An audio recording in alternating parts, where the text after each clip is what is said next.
Our next subtitle is the Gettysburg Address. Now, the Gettysburg Address is one of the most famous speeches in all of American history, and probably the most famous speech that Lincoln ever gave.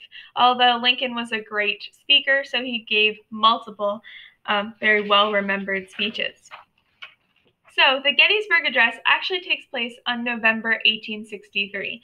If you're wondering why Lincoln gives this speech in November instead of in July or August after they actually won the Battle of Gettysburg, well, they're actually there to consecrate some land for an official cemetery at Gettysburg. But really, the actual reason is a little bit gross. The battlefield actually smells really, really bad because remember how many casualties occurred at Gettysburg? That's a lot of people kind of lying out on the field.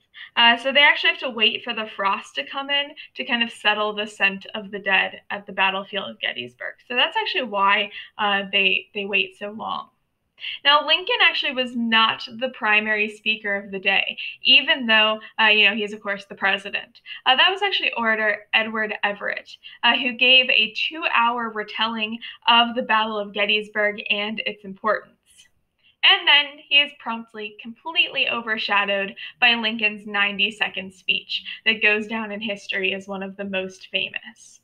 Everett actually wrote to Lincoln after this and acknowledged that Lincoln's speech said everything he wanted to say much better in under 2 minutes, where he had taken 2 hours.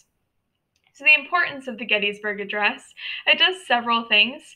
It tries to unite the Union's cause with the country's founding on freedom. So Lincoln kind of calls back, as we'll see on the next slide when we listen to the Gettysburg Address, to the circumstances of the founding and the wording of the Declaration of Independence, among other things. And it also calls on the Union to finish the new birth of freedom that was started in the war. So this is referring to abolition, but also bringing the Union back together and ensuring that the Union is founded on freedom. So Lincoln is in this speech kind of rallying the Union. Remember, this is about midway through the war. The Union has won 2 major victories at this point, but still Lincoln's main task is to keep the Union going in the war effort long enough to actually bring it to a conclusion. So advance on to the next slide, and we will listen to, and you'll also see the text for the Gettysburg Address.